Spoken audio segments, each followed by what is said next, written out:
Rotten Tomatoes is cranking up the wokeness level for the Avengers Endgame. And there's now even more evidence that they were in fact protecting Captain Marvel.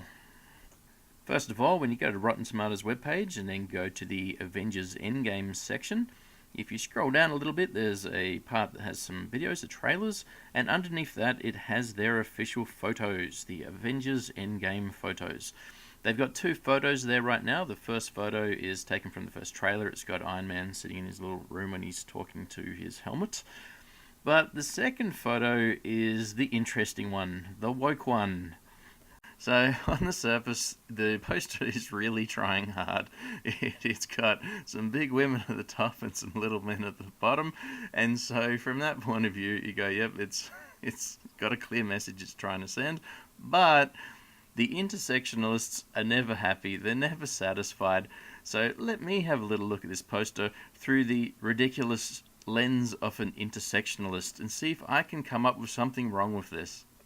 So to begin with, we've got really big white people at the top. They're white females. We can check off a little box with the female bit, but they're still white. And as we know, white people are the devil. And so having big prominent white people on a poster, that is a big problem. Now, Brie Larson, or Captain Marvel, is the biggest and most prominent of these white people. It is a woman, seemingly. But it's also the blonde woman. So we've got the biggest, most important person here is a white blonde person, taking dominance over the brunette white lady to her right.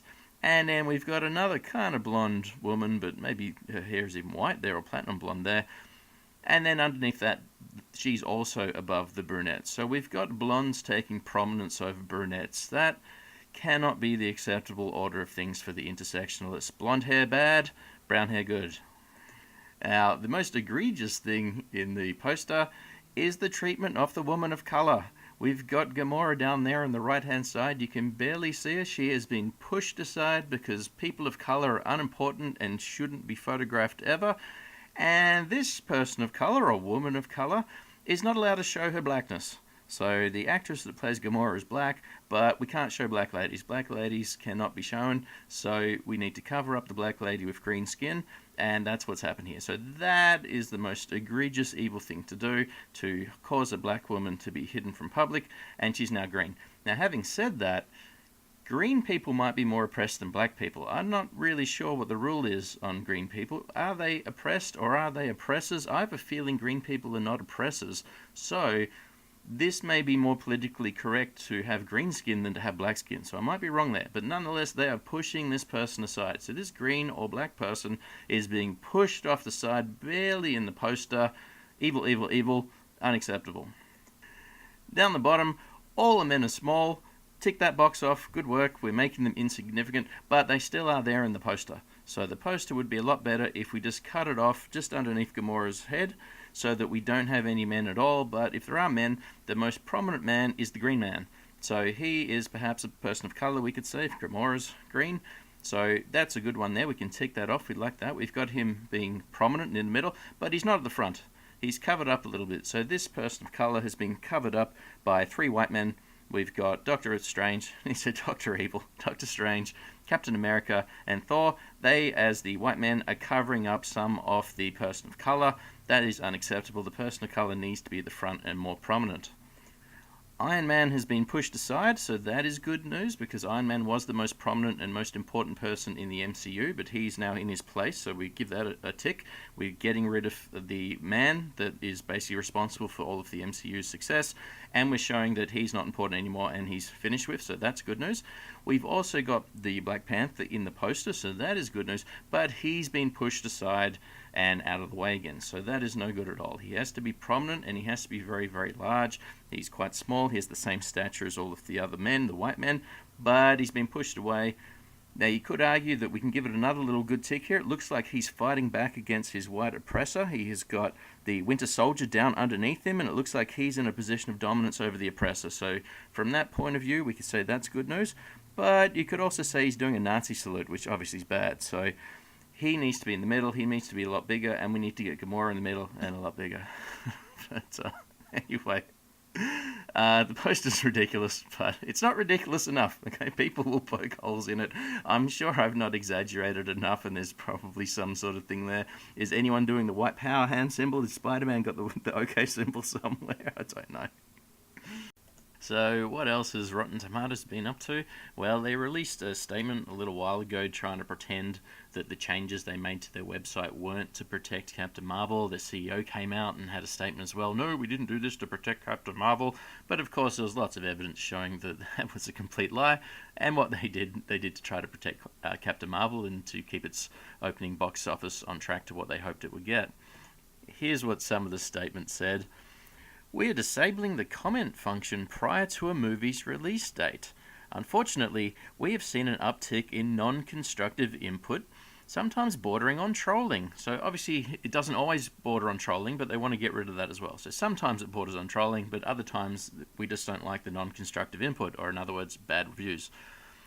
So non-constructive input, sometimes bordering on trolling, which we believe is a disservice to our general readership, or ticket buyers. It's going to make people buy less tickets. I think that's what they're saying. We have decided that turning off this feature for now is the best course of action. Don't worry though, fans will still get to have their say. Once a movie is released, audiences can leave a user rating and comment as they always have. So this was released when they disabled you being able to leave a comment before Captain Marvel was released. And as it states here, you will not be able to put comments on any film. So this wasn't a special thing for Captain Marvel. All the films now you cannot comment on before they're released. Except that's a complete lie. So if we go to Shazam right now, Shazam is not released, and here's some Shazam reviews. We've got one from March 16th. The one and only Captain Marvel. Keep an eye on that one. That one will probably be deleted soon. We've then got another one from March 9th. I saw the 3-minute sneak peek, and wow, this is interesting.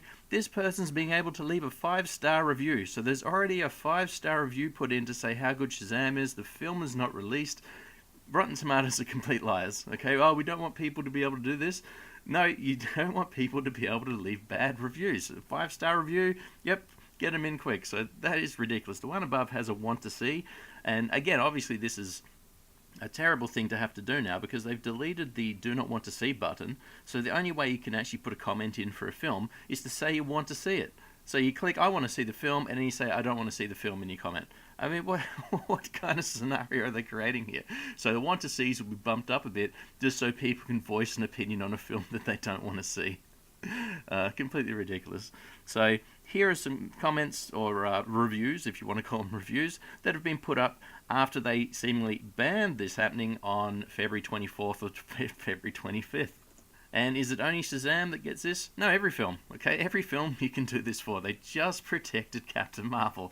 Okay, they introduced this to protect Captain Marvel. They pretended it was a site-wide change that they were being implemented over 18 months. Complete liars. Here's the endgame. Again, March 15th, there's a review right there. I can't wait to see the end of Phase 3. March 14th, there's a 5-star review. There's a 5-star review for Endgame already sitting there. And so when reviews open up, presumably there's going to be 100%. Now, I'm not saying the film will be good or bad. I hope it's good. But they're allowing 5-star reviews to get put in to films that haven't been released. They should never have allowed reviews. I don't see there's anything wrong with people commenting whether they want to see a film or not, but how can you justify a review going out when the film hasn't been released anywhere? So trustworthy for Rotten Tomatoes. Can we go into negatives? Is a number less than 0 the trustworthiness? Can we go into imaginary numbers? Is that the best way to describe the trustworthiness of this website? So keep an eye on what kind of marketing comes out officially for Endgame.